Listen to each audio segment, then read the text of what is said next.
చిక్కబడి ఉన్నప్పుడు జీవాధిపతివై నా ప్రక్కనే నిలిచి మరణపు కోరలలో చిక్కబడి ఉన్నప్పుడు జీవాధిపతివై నా ప్రక్కనే నిలిచి నా కథ ఇక ముగిసెనని నేననుకొనిన వేళ నా కథ ఇక ముగిసెనని నేననుకొనిన వేళ నా కథ మార్చిన కథానాయక నా కథ మార్చిన కథానాయక నీవే నా ధైర్యం నీవే నా శౌర్యం నీవే నా ధైర్యం నీవే నా శౌర్యం నీవే కదా నా సర్వం నీవే కదా నా సర్వం క్షేమాధారుడా నన్ను కాచినే నీ కృపా క్షేమాధారుడా నన్ను కాచినే నీ కృపా. క్రైస్తవ జీవితంలో కొన్నిసార్లు దేవుడు మన ప్రార్థనలకు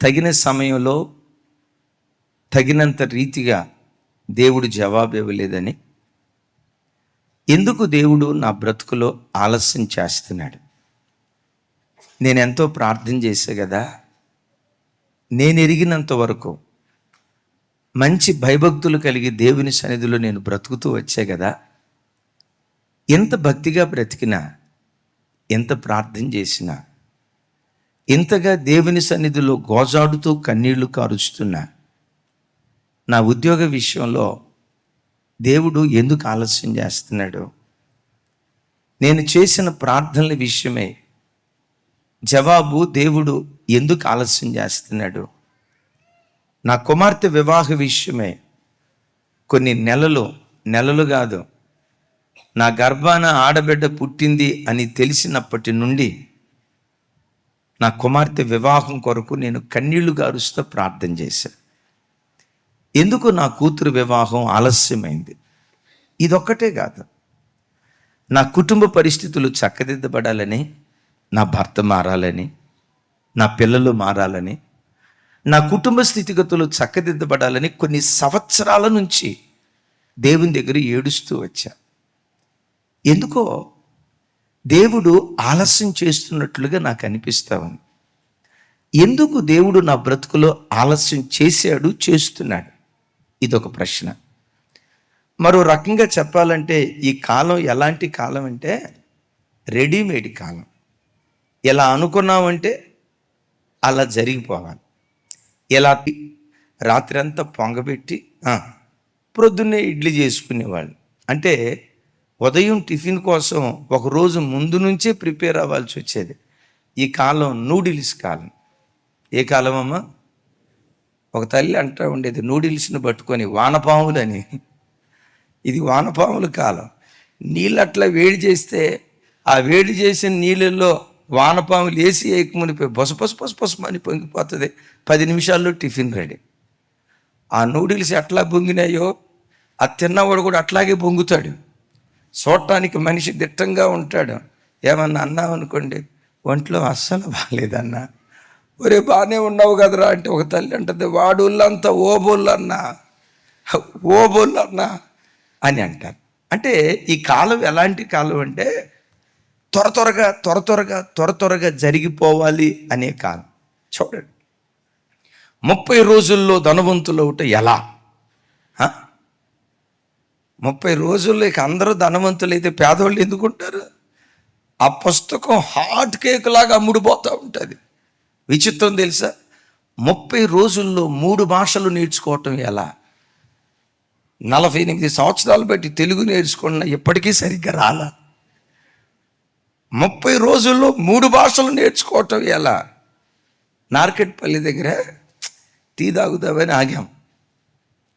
అక్కడ పుస్తకాలు, నాకు ఎక్కడైనా బుక్ షాప్ కనపడిందంటే తప్పకుండా విజిట్ చేస్తా. ఏదన్నా పుస్తకం తీసుకుందామని చెప్పి ఆ బుక్ స్టాల్ దగ్గరికి వెళ్తే ఈలోపు ఎవరో నా పక్క నుంచి స్వరం వినబడుతుంది. హే బేబీ అంటుంది. ఎవరిని పట్టుకొని బేబీ అంటుందని చూస్తే ఆ భార్య భర్తను పట్టుకొని బేబీ అంటుంది. అంటే పాపం ఎందుకు మరి ప్రేమగా పిలుచుకుంటుంది. హే బేబీ, నాకు ఈ బుక్ కావాలి, ఐ వాంట్ దిస్ బుక్. ఏంటి ఆ బుక్ అని చూస్తే 3 రోజుల్లో 30 కిలోలు తగ్గటం ఎలా?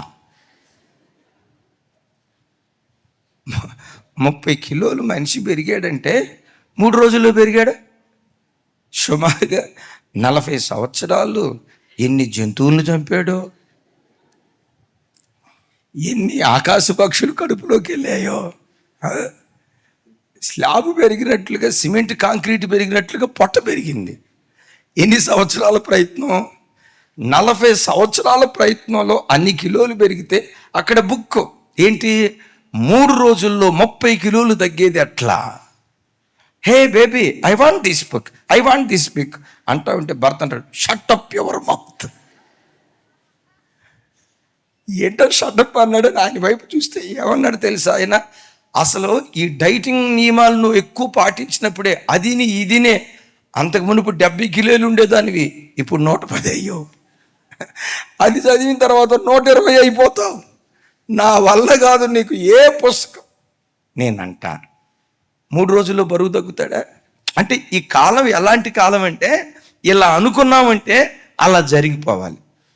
చాలాసార్లు మనం అనుకుంటాం, ఎందుకు దేవుడు నా బ్రతుకులో ఆలస్యం చేశాడు?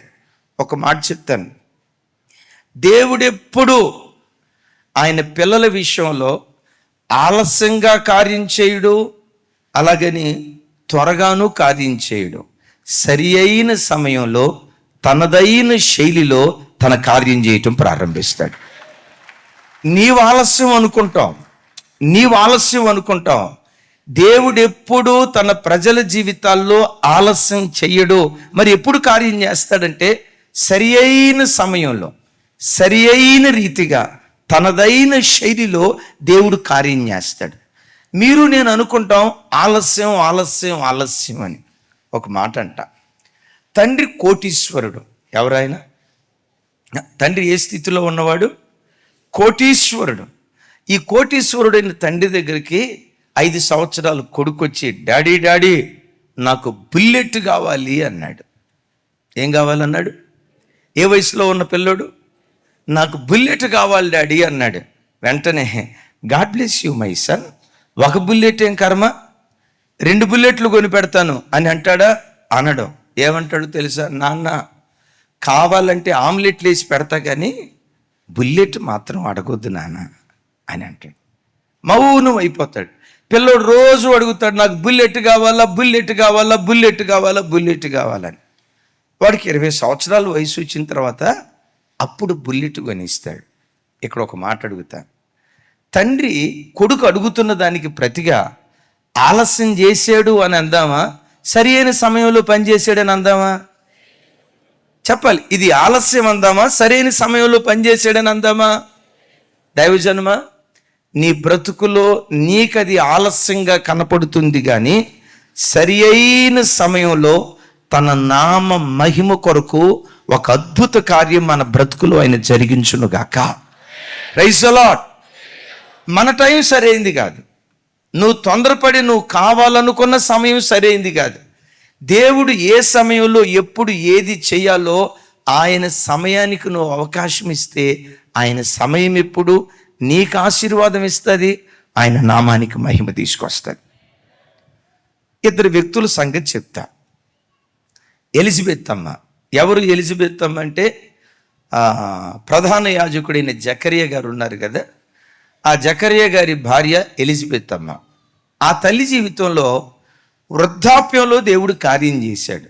ఆ తల్లి గర్భాన్ని దేవుడు తెరిచాడు. తన కళ్ళ ముందు పుట్టి, తన కళ్ళ ముందు పెరిగి, ఓ రకంగా తాను స్నానం చేయించి తాను బట్టలేసిన తల్లి మరియందు చూసారా? ఆ తల్లి మరియా చిన్న వయసులోనే గర్భవతి అయింది. మేబీ 18-19 సంవత్సరాల వయసులో గర్భవతి అయింది.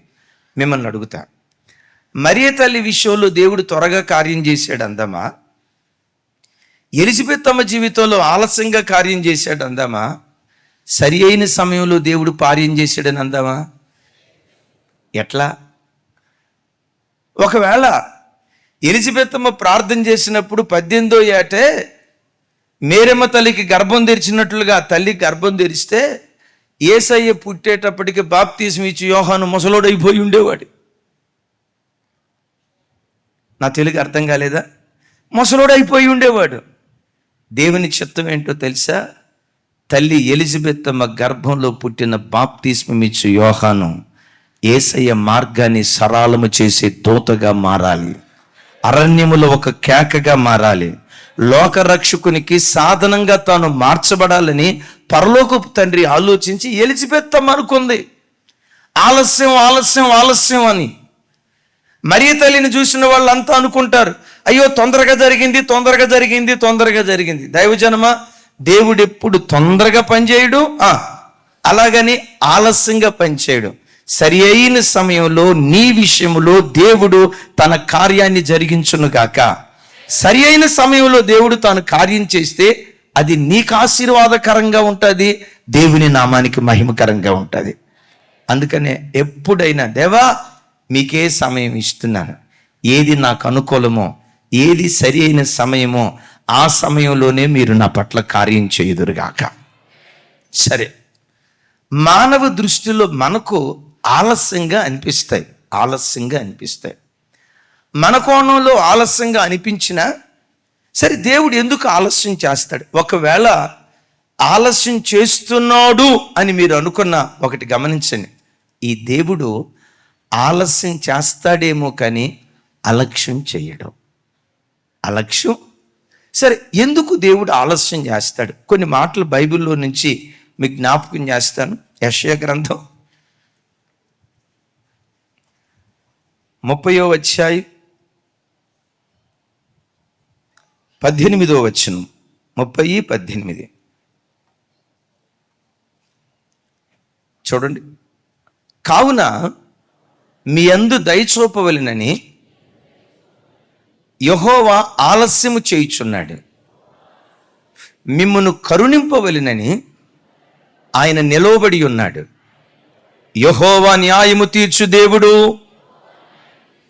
ఆయన నిమిత్తము కనిపెట్టుకొని వారందరూ ధన్యులు. చప్పట్లు కొడుతూ స్తోత్రాలు చెప్దాం. చప్పట్లు కొడితే యేసయ్యకు స్తోత్రాలు చెప్దాం. చూడండి ఏమని అంటాడు? కావున నీ యందు దయచూపవలెనని యెహోవా త్వరగా వచ్చుచున్నాడు అని రాసిందా? నీ యందు దయచూపాలని యెహోవా త్వరగా ఏం చేయుచున్నాడు అని రాసిందా? లేదు లేదు లేదు. ఏమని రాసుంటుంది? నీ యందు దయచూపవలెనని యెహోవా ఆలస్యము చేయుచున్నాడు, ఆయన కొరకు కనిపెట్టుకుని వారందరూ ధన్యులు అంటాడు. దైవజనమా, ఎందుకు దేవుడు ఆలస్యం చేస్తున్నాడో దేవుని యొక్క ఆలోచన ఒకసారి మనం ఆలోచిస్తే, బేతనియా గ్రామంలో యేసయ్య బహుగా ప్రేమించిన కుటుంబం ఒక కుటుంబం ఉంది. చెప్పండి, ఏ కుటుంబం? అమ్మ, లాజరు ఒక్కడేనా? మరియా, మార్త, లాజరు. అద్భుతం. ఆ ఇంట్లో ముగ్గురుంటే ముగ్గురు దేవుని చేత ప్రేమించబడిన వాళ్ళం. ఒకళ్ళు కాదు, ఆ ఇంట్లో ముగ్గురుంటే ముగ్గురు దేవుని చేత ప్రేమించబడిన వాళ్ళు. కొన్ని కుటుంబాలు చూడండి, భార్య దేవుని ప్రేమకు తాను నోచుకుంటే కొంతమంది భర్తలు దేవుని తిరస్కారానికి గురవుతారు. తల్లిదండ్రులు దేవుని ప్రేమకు నోచుకుంటే పిల్లలు దేవుని ప్రేమకు దూరం అయిపోతారు. కానీ ఈ కుటుంబానికి దేవుడిచ్చిన కృప ఏంటంటే, ఆ కుటుంబంలో ఉంది ముగ్గురు, ఆ ముగ్గురు దేవుని చేత ప్రేమించబడినటువంటి వాళ్ళ. Praise the lord. దైవజనమ, మన గృహాల్లో ఎంతమంది ఉన్నారు? అందరూ యేసయ్య చేత ప్రేమించబడే వ్యక్తులుగా మన కుటుంబాలను దేవుడు దీవించునుగాక. మన ఇంట్లో ఒక డెక్క కూడా దేవుని ప్రేమకు దూరంగా బ్రతకకుందురుగాక. మనందరి నోట ఉండాల్సిన మాట, మన నోట నుంచి బయలుదేరాల్సిన సాక్ష్యం, నేనును నా ఇంటి వారును యెహోవాను మాత్రమే సేవిస్తాం. అలాంటి కుటుంబాలుగా దేవుడు మనలను బలపరచునుగాక. దేవుడు ప్రేమించే కుటుంబంలో ఏం జరిగిందో వచ్చిన మాట చూడండి. యోహాను సువార్త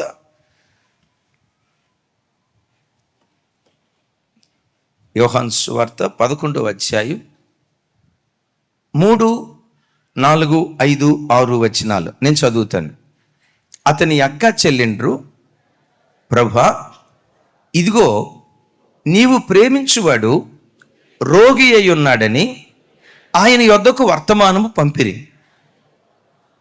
యేసు అది విని, ఈ వ్యాధి మరణము కొరకు వచ్చింది కాదు గాని దేవుని కుమారుడు దాని వలన మహిమపరచబడినట్లు దేవుని మహిమ కొరకు వచ్చినదనెను. యేసు మార్తను, ఆమె సహోదరిని, లాజరును ప్రేమించెను. Next verse. అతడు రోగి అయి ఉన్నాడని యేసు వినినప్పుడు తానున్న చోటనే ఇంకా 2 దనములు నిలిచెను. చప్పలు కొడితే యేసయ్యకు స్తోత్రాలు చెప్దాం. 3వ వచన ప్రారంభం చూడండి మరొకసారి. 3వ వచన ప్రారంభం. అతని అక్క చెల్లెండ్రు, ప్రభా, ఇదిగో నీవు ప్రేమించువాడు రోగి అయి ఉన్నాడు అనాలి. నీవు ప్రేమించేవాడు ఆశీర్వదించబడ్డాడయ్యా, నువ్వు ప్రేమించేవాడు ఆరోగ్యంగా ఉన్నాడయ్యా, నీవు ప్రేమించేవాడు ఐశ్వర్యవంతుడిగా ఉన్నాడయ్యా అని చెప్తే బాగుండేది. దేవుడు ప్రేమించేవాడు ఏమయ్యాడట? ఇప్పుడు మీరు అనొచ్చు, దేవుడు తాను ప్రేమించే వారికి రోగాలు వస్తాయా? వస్తాయి. దేవుని చేత ప్రేమించబడే బిడ్డలకు కష్టాలు వస్తాయా? వస్తాయి. దేవుడు ప్రేమించే బిడ్డల కుటుంబాల్లో ఆపదలు వస్తాయా? వస్తాయి. ఎందుకు? ఈ వాక్యమే నిదర్శనం. కొన్నిసార్లు సైతాన్ గాడు అంటాడు, కొన్నిసార్లు నీ మనసు దగ్గరకు వచ్చి, నీ చెవుల దగ్గరకు వచ్చి, నీ జీవితంలో నీకు ఎదురైన కష్టాన్ని జ్ఞాపకం చేస్తూ, నీవంటే దేవునికి ఇష్టం లేదు, అందుకనే నీకు ఈ కష్టం, యేసయ్య నిన్ను ప్రేమించట్లేదు, అందుకనే నీ ఇంట్లో ఈ ఆపద అని చెప్పి కొన్నిసార్లు సైతాను నిన్ను కృంగదీస్తూ ఉంటాడు. అదే నిజమైతే లాజరు దేవుని చేత ప్రేమించబడ్డాడు కదా, దేవుని చేత ప్రేమించబడ్డవాడు ఎందుకు రోగయ్యాడు? దైవజనమ, తండ్రి తాను ప్రేమించు పిల్లను గద్దించు రీతిగా, శిక్షించు రీతిగా దేవుడు ఎవరిని ప్రేమిస్తాడు? నీ జీవితంలో కొన్ని సమస్యల వలయంలో నువ్వు చిక్కుకున్నావు అంటే నమ్ము, ఇది నీ మీద దేవుని ప్రేమకున్న నిదర్శనం. కొన్ని ఆపదల మధ్యలో నువ్వు బంధించబడ్డావు అంటే ఇది దేవుని ప్రేమకు నిదర్శనం. లాజరును ప్రేమించాడు, ప్రేమించిన వ్యక్తికే రోగం వచ్చినట్లుగా. ఒక పాస్టర్ గారు తలనొప్పి అని హాస్పిటల్కి వెళ్ళాడంట. వెంటనే అక్కడ తెలిసిన ఆయన ఒక ఆయన అన్నాడంట, అయ్యా, పాస్టర్లకు కూడా తలనొప్పి వస్తుందా? ఆ పాస్టర్ గారు అన్నారంట, పాస్టర్లకే కాదు, తలకాయ ఉన్న ప్రతి ఒక్కడికి పాస్టర్లు కూడా కడుపు నొప్పి వస్తుందా? కడుపు. పాస్టర్లు కూడా నడువు నొప్పి వస్తుందా? నడువు ఉన్న ప్రతి వాడికి. ఇంకా చెప్పాలంటే దేవుడు ప్రేమించే ప్రజల జీవితాల్లోనే కొన్ని సమస్యలు దేవుడు అనుమతిస్తాడు. అయితే దైవజనమా, ఈ బిడ్డలు ఏం చేశారో తెలుసా? లాజరు రోగి అయి ఉంటే వెంటనే ఎవరు కబురు పంపించారు? బోధకుడా, రబ్బూని, నీవు ప్రేమించే లాజరు రోగి అయి ఉన్నాడు అన్న వార్త పంపించారు. ఒక మాట చెప్తా, నీ జీవితంలో ఏ చిన్న కష్టమైనా రాని, వెంటనే నాన్నకు ఫోన్ చేయకమ్మా, వెంటనే అమ్మకు ఫోన్ చేయకయ్యా, వెంటనే స్నేహితులకు ఫోన్ చేయకు. అమ్మ కంటే శ్రేష్ఠుడు, నాన్న కంటే శ్రేష్ఠుడు, నీ స్నేహితుల కంటే శ్రేష్ఠుడు, ఆప్తమిత్రులందరికంటే అతి శ్రేష్ఠుడు నీవు ఆరాధించే నీ ఆరాధ్య దైవం. ప్రజలకు నువ్వు చెప్తే ఆదరిస్తారు, దేవునికి చెప్తే ఆదరిస్తాడు, అందులో నుంచి విడుదల కూడా దేవుడు అనుగ్రహిస్తాడు. గట్టిగా చెప్తాం ఆమేన్. ఈ ఇంట్లో ఆపద రావటంతో చెప్పండి, ఎవరికి చెప్పారు? నువ్వు యేసయ్యను చూడండి. నీ జీవితంలో ఏదైనా నష్టం కలిగిందంటే, ఏదైనా ఇబ్బంది కలిగిందంటే మొట్టమొదట మనం ఎవరికి చెప్తామో తెలుసా? మనం ఎవరినైతే ఎక్కువ ఇష్టపడతామో, ఎవరినైతే ఎక్కువగా నమ్ముతామో వాళ్ళకే చెప్తాం. కష్టం కలిగిన వెంటనే నువ్వు దేవునికి చెప్పావు అంటే దాని అర్థం ఏంటో తెలుసా? యేసయ్య మీద నీకంత నమ్మకం ఉందని. ఆమేన్. యేసయ్యను నువ్వు అంత ప్రేమిస్తున్నావని అది నీ ప్రేమకు నిలువెత్తు నిదర్శనం. వీళ్ళు ఎవరికో చెప్పలేదు, అటు ఇటు కంగారు పడలేదు, అటు ఇటు పరిగెత్తలేదు. ఎవరికి చెప్తున్నారంటే నీవు ప్రేమించేవాడు రోగి అయి ఉన్నాడు అన్న వర్తమానం యేసయ్యకు పంపించారు. ఆయన ఎంత విచిత్రమైన వాడు తెలుసా? వ్యాధి వచ్చిందా, రోగం వచ్చిందా, సమస్య వచ్చిందా, భయపడకండి. ఈ వ్యాధి మరణం కొరకు వచ్చింది కాదు, మనుష్య కుమారుడు ఈ వ్యాధి ద్వారా మహిమపరచబడబోతున్నాడు అన్నాడు. దైవజనమా, నా వైపు చూడండి. నీ జీవితంలో ఏ శ్రమ అయినా రాని నమ్ముతావా? ఎదురైన ప్రతి శ్రమ దేవుడు తన మహిమ కొరకే అనుమతించాడు. తన నామ మహిమ కొరకే దేవుడు అనుమతించాడు. వస్తాయి, పిల్లల ద్వారా అపాయాలు వస్తాయి, భర్త ద్వారా ఆపదలు వస్తాయి, శరీరంలో రుగ్మతలు వస్తాయి, ఆర్థిక సమస్యలు వస్తాయి, కొన్ని అవమానాలు నీ బ్రతుకులో తప్పకుండా నువ్వు ఎదుర్కొంటావు. అయితే ఒకటి గమనించు, నీ బ్రతుకులో ఎదురైన ఏ సమస్య నీ నాశనం కొరకు వచ్చింది కాదు, నీ పతనం కొరకు వచ్చింది కాదు.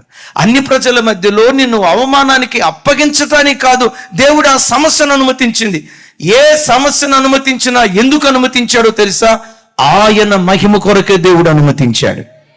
దైవజనమా, నమ్ము. ఈరోజు ఏది సమస్య నీవు అనుకుంటున్నావో ఆ సమస్యనే రేపు దేవుడు మహిమగా మార్చబోతున్నాడు. రేపు దేవుడు మహిమగా మార్చబోతున్నాడు.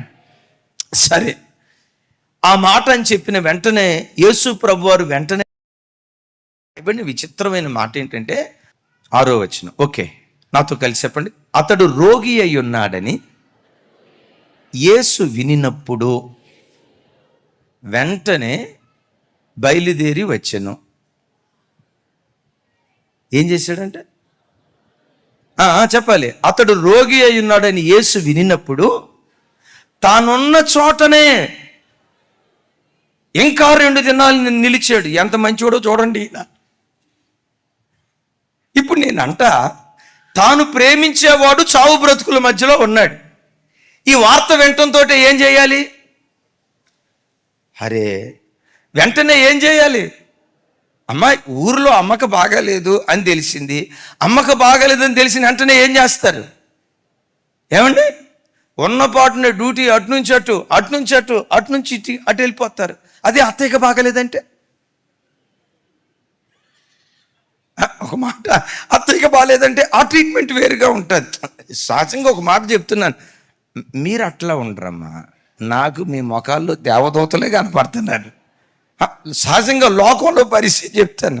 అమ్మకి బాగాలేదంటే డ్యూటీ నుంచి అటే లట్టు బుట్టు మొత్తం వదిలేసేసి వెంటనే వెళ్ళిపోతాం. డబ్బులు ఎట్లా అంటారా? ఫోన్పే ఉందిగా. డబ్బులు ఎట్లా అంటారా? గూగుల్ పే ఉంది కదా. లేకపోతే గీకు ఏటీఎం కార్డు ఉంటుంది కదా, వెళ్ళిపోతాం.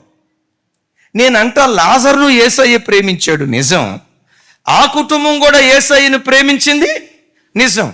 లాజరు రోగి అయి ఉన్నాడని యేసు వినినప్పుడు వెంటనే వెళ్ళాలి. వెంటనే వెళ్ళాలా? ఏం చేశాడట? తానున్న చోటనే 2 దినాలు నిలిచాడు. దైవజనమా, నీ ప్రార్థనకు దేవుడు వెంటనే జవాబు ఇవ్వలేదు, కంగారు పడకు. ఇక్కడ లాజరు జీవితం ఒక్కసారి చూడు. ప్రార్థించిన వెంటనే ప్రభు బయలుదేరి రాలా, 2 దినాలు దేవుడు నిలిచాడు. ఈలోపు ఏం జరిగిందో తెలుసా? లాజరు చనిపోయాడు. సమాధి చేశారు. అద్భుతం తెలుసా? సమాధి చేసిన 4 రోజుల తర్వాత తీరిగ్గా వచ్చారు. సహజంగా అప్పుడు ఊరోళ్ళంతా ఏమనుకొని ఉంటారంటే, చూడు ఈ పాస్టర్లందరూ ఇంతే, అన్నీ బాగున్నప్పుడేమో చెప్పండి అమ్మా, అన్నీ బాగున్నప్పుడేమో పదే ఇంటికి వచ్చి అక్క బాగున్నారా, సిస్టరో బాగున్నారా, బెదరో బాగున్నారా అని అన్నీ బాగున్నప్పుడు పదే ఇంటికి వచ్చిపోయాడు. ఇన్నిసార్లు ప్రార్థన చేశాడు. చూడు మాకు బాగలేదని తెలిస్తే, లాజరు చావు బ్రతుకుల మధ్యలో కొట్టుమిట్టాడుతున్నాడని తెలిస్తే కనీసం వెంటనే రాకపోగా ఒకరోజు తన రావాలి కదా, రాలా. అంతా అయిపోయిన తర్వాత నువ్వు వచ్చి చేసేది ఏముందయ్యా? మన ఊరు భాషలో చెప్పాలంటే, అయిపోయిన పెళ్ళికి మేళం ఎందుకు చెప్పండి? మేళం ఎప్పుడు? పెళ్ళికి ముందు. అయిపోయిన తర్వాత ఇంక ఇప్పుడు వచ్చి ఏం చేస్తావయ్యా అన్నట్లుగా నిరాశ నిస్పృహతులతో ఉన్నారు. అయితే దైవజనమా, దేవుడు ఆలస్యం చేసేది ఒక అద్భుతం కొరకే దేవుడు ఆలస్యం చేస్తాడు. ఇప్పుడు సమాధి దగ్గరికి వచ్చాడు, లాజరా బయటికి రా అన్నాడు. ప్రభు మాట వినటంతో లాజరు బయటకు వచ్చాడు, సజీవంగా నిలవబడ్డాడు. అద్భుతం. ఆ వార్త యెరూషలేము ప్రాంతం అంతా ప్రాకిపోయింది. ఇప్పుడు వినండి, లాజరు అనారోగ్యంతో అనుకోండి, కడుపుల నొప్పో జ్వరంతోనో బాధపడుతున్నాడు. అప్పుడు వచ్చి ప్రార్థన చేశాడు. ఇప్పుడు అనుకోవచ్చు, సాక్ష్యం చెప్పవచ్చు, నేను జ్వరంతో బాధపడుతున్నప్పుడు దేవుడు నన్ను బాగు చేశాడు అని అంటే జనం అంటారు, అయ్యా నువ్వు ఒక్కడివే కాదు, మల్లారెడ్డి హాస్పిటల్కి వెళ్ళిన వాళ్ళు కూడా బాగుపడ్డారు, అపోలో హాస్పిటల్కి వెళ్ళిన కూడా బాగుపడ్డారు, నీలో ప్రత్యేకత ఏముందయ్యా, ఇది అందరి జీవితాల్లో జరిగిందిలే అంటారు. ఇంకొంతమంది ఏమంటారు తెలుసా, అదిగో ఆ రాగి సీటు కిందకి మేము వెళ్ళాము, దాని చుట్టూతో తిరిగాము, మేము కూడా బాగుపడ్డాం అంటారు. ఇది సాధారణంగా జరిగేదే. దైవజనమా, దేవుడు లాజరు విషయంలో ఎందుకు ఆలస్యం చేశాడో తెలుసా? ఒక అసాధారణమైన కార్యం, ఆయన నామానికి మహిమ తెచ్చే కార్యం, భూమి మీద ఎన్నడూ ఎప్పుడు జరగని ఓ ప్రత్యేకమైన కార్యం లాజరు జీవితంలో జరిగించాలని దేవుడే తన చిత్త ప్రకారంగా ఆలస్యం చేశాడు. చప్పుడు కొట్టే సైకో స్తోత్రాలు చెప్దాం.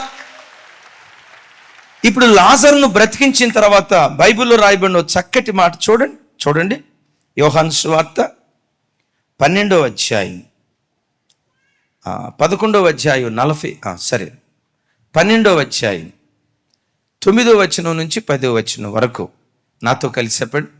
కాబట్టి యూదులలో సామాన్య జనులు అక్కడ ఉన్నాడని తెలుసుకుని,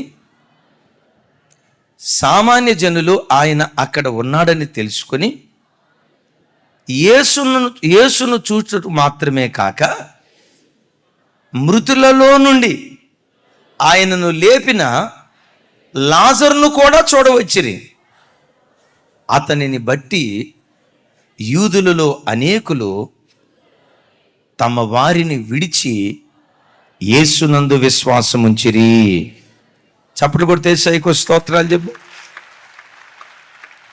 అంటే ఈ కుటుంబంలో జరిగిన ఈ కార్యాన్ని బట్టి యూదులలో అనేకులు యేసునందు, నేనంట యేసయ్య వెంటనే వస్తే వాళ్ళందరూ విశ్వాసం ఉంచేవాళ్ళ?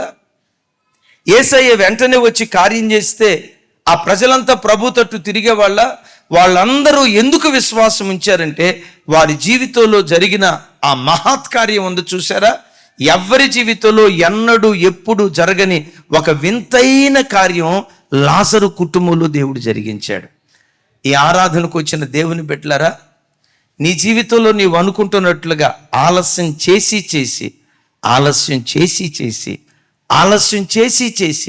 నీవు అనుకున్నట్లుగా ఆలస్యం చేసి ఒక అద్భుతమైన కార్యం నీ బ్రతుకులో దేవుడు జరిగించునుగాక. ఆయన నామానికి మహిమ తెచ్చే ఒక భీకర కార్యం తన మహిమ కొరకు దేవుడు జరిగించునుగాక. దేవుడు ఎప్పుడైనా నీ బ్రతుకులో ఆలస్యం చేస్తున్నాడంటే ఆయన మహిమ కొరకే దేవుడు ఆలస్యం చేయబోతున్నాడు. ఏదో ఈ కార్యం ద్వారా, ఈ నష్టం ద్వారా, ఈ కొరత ద్వారా, ఈ ఇబ్బంది ద్వారా, ఈ ఆపద ద్వారా, ఈ నష్టం ద్వారా, ఈ ఓటమి ద్వారా ఏదో దేవుడు ఒక కార్యం చేసి ఆయన మహిమపరచబడబోతున్నాడని ఆయన కొరకు కనిపెట్టే ప్రజలుగా మన ముందుముగాక. నేను శుక్రవారం ఒక చోట ప్రార్థన జరిగింది. ఆ ప్రార్థన కూటంలో మన మందిరానికి వచ్చి ఆ వృద్ధ తల్లి వాళ్ళ కుమార్తె వస్తారు.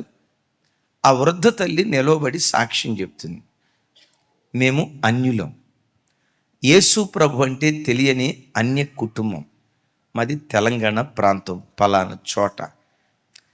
ఓ దైవ సేవకుడు వాక్యం చెప్పిన దాన్ని బట్టి యేసుక్రీస్తుని నమ్ముకొని ఆయన తట్టు తిరిగాం. 5 ఆడపిల్లలు, కడు పేద స్థితి.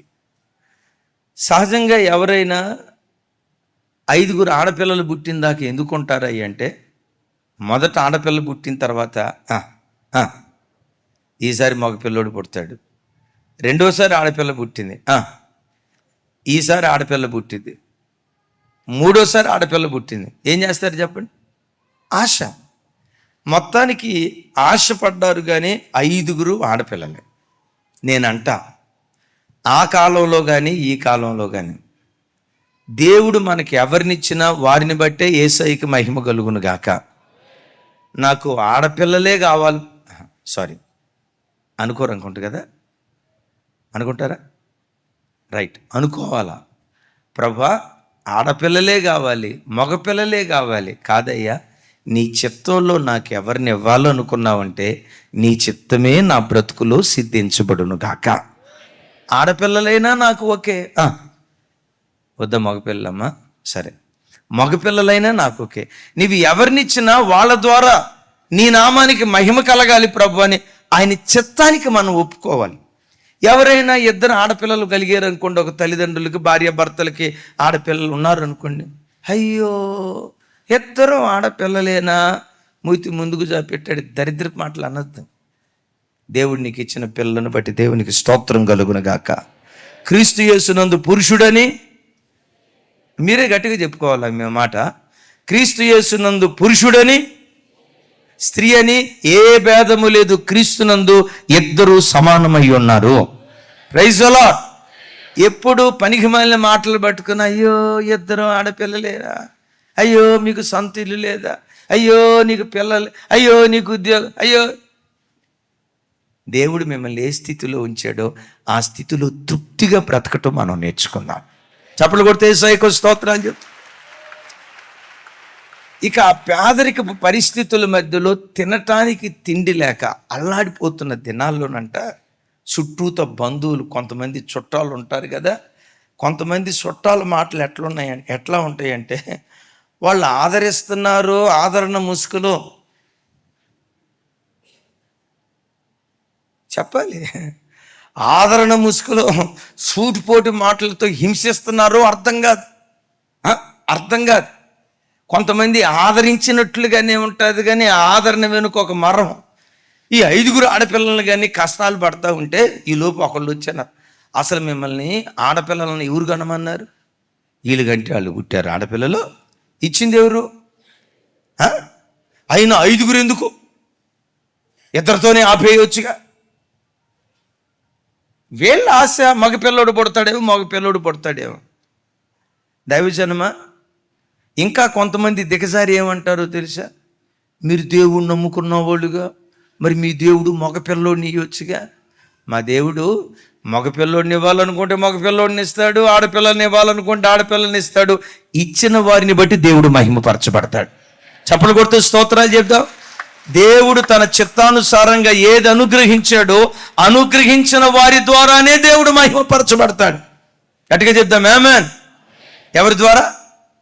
అనుగ్రహించబడిన వారి ద్వారానే దేవుడు మహిమపరచబడతాడు. కొంతమంది దిగజారని మీరు దేవుణ్ణి నమ్ముకున్న పిల్లలుగా, మీరు దేవుణ్ణి నమ్ముకున్న వాళ్ళంటగా మీ ఆయనకి ఆరోగ్యం ఎందుకు బాగాల? ఇందాక అన్నా కదా, పాస్టర్ గారు కూడా తలనొప్పి వస్తుందా? వస్తుంది. దేవుణ్ణి నమ్ముకున్న వాళ్ళు కూడా వస్తాయి. అయితే లోకస్తులకు వస్తే కష్టం, ఆ కష్టాలు వాళ్ళని నాశనం చేస్తాయి. నీ బ్రతుకులో నీకు ఎదురయ్యే ప్రతి కష్టం ఆయన మహిమ కొరకే దేవుడు అనుమతిస్తాడు. చెప్దాం ఆమేన్. మరోసారి చెప్దాం ఆమేన్. మొత్తానికి తినటానికి తిండి లేని పరిస్థితుల మధ్యలో ఇక సూటిపోటి మాటలు మానసికంగా హింసిస్తా ఈలోపు ఒకళ్ళు అన్నారంట, ఆ పిల్లలు పెళ్ళి అవ్వాలా, మేము చూడాలా, 5 పిల్లలు, అంతమందిని ఊడుగానమన్నాడు. చూడండి మాటలు.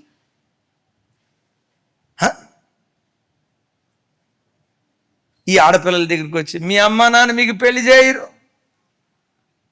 కొంతమంది చూడండి, చుట్టుపక్కల వాళ్ళు పిల్లలకి పెళ్లి కాలేదనుకోండి, ఈ ఆడపిల్లల దగ్గరికి వచ్చి అంటారు మీ అమ్మ అంతేలే అమ్మ, ఏ సంబంధం కూడా ఖాయం చేయదు. ఏం అమ్మకంటే గొప్ప మనసు ఉన్నట్లుగా ఆదరించినట్టు చెప్తుంది. ఆదరించడం కాదు, మంట పెట్టిపోద్ది. స్వప్నాతి సోరమ్మ ఆ కుటుంబంలో ఎట్లా గొడవ పెట్టలేక మంట అంటిచ్చేసిద్ది. ముగింపులో ఏముంటుందో తెలుసా, మాకెందుకులేమ్మా తల్లి కూతుర్ల మధ్య. పొండాకూరి ఆడవాళ్ళు ఉంటారు కొంతమంది, ఆ పొండాకూరి మగోడు కూడా ఉంటారు కొంతమంది. గమనించారు, కొంతమంది ఆదరణ ముసుగులో వాడు ఆదరిస్తున్నాడు, మానసికంగా హింసిస్తున్నాడు, దేవునికే తెలుసు. ఇదొక మర్మం.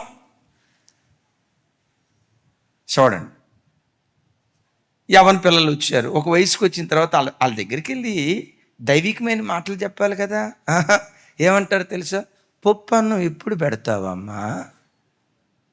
ఏమంట చూడండి, పప్పు అన్నం ఎప్పుడు? ఎవరిని ఆడపిల్లల దగ్గర మాట్లాడే పనికి మాలిన మాట్లాడి ఒక ఆత్మీయురాలు ఏమనాలి? తల్లి మరియా కన్యకగా ఎలా బ్రతికిందో నీ కన్యత్వాన్ని కాపాడుకోమ్మా. క్రైస్తవ్యానికి ఎక్కడ మచ్చలేని నిష్కలంకమైన జీవితం జీవించమ్మా. ఈ దివ్యమైన మాటలు పలకాల్సింది సోకాల్డ్ క్రైస్తవులని పిలువబడే వారిలో కూడా. ఇంకా పిల్లల పెళ్లి చేయవా? పప్పు అన్నం ఎప్పుడు పెడతావు? ఉప్పు అన్నం పెడతావురా, బీపీ తెచ్చుకో. ఈ మాటల దైవజనమా, మనం లోకంలో నుంచి ప్రత్యేకించబడిన వాళ్ళం. మన మాటలు కూడా యేసు నామం పేరిట ప్రత్యేకంగా ఉండునుగాక. ఒక తల్లి ఆ కూతురు అది ఒక రకమైన డ్రెస్ వేసుకొని ఫ్యాషన్గా డ్రెస్ వేసుకొని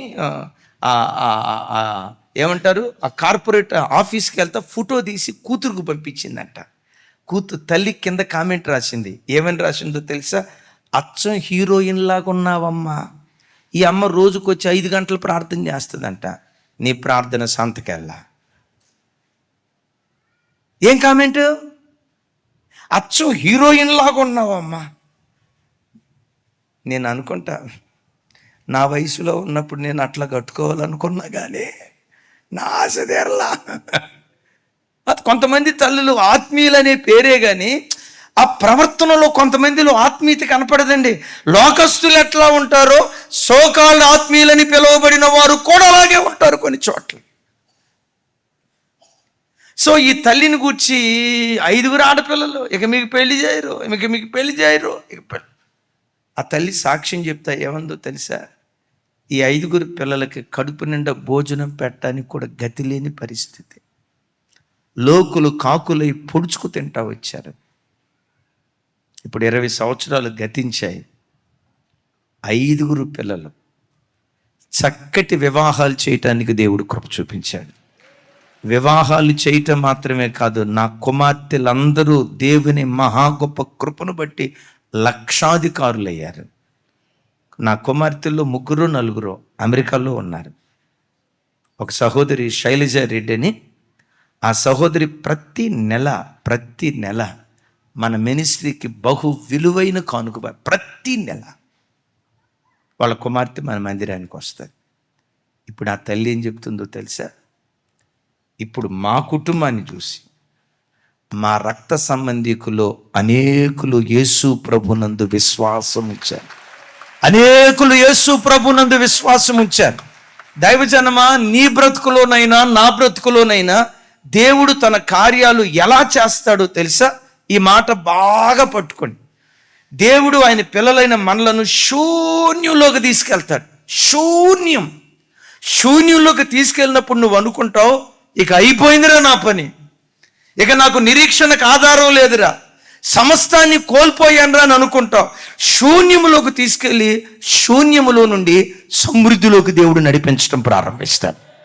సమృద్ధిలోకి దేవుడు నిన్ను తీసుకుని వెళ్ళక మునుపు చెప్పండి ఎక్కడికి తీసుకొస్తాడు? చెప్పాలి, గమనించండి.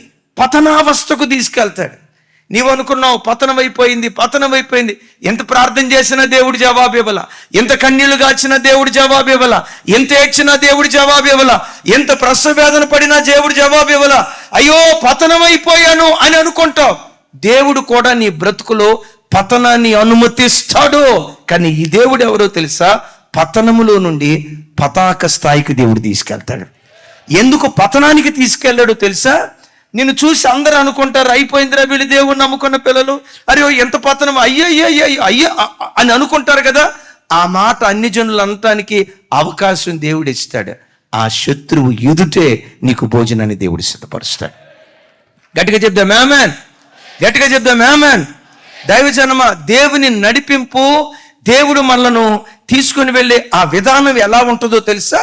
చీకటిలో నుండి గాఢాంధకారపు చీకటిలోకి తీసుకెళ్తాడు.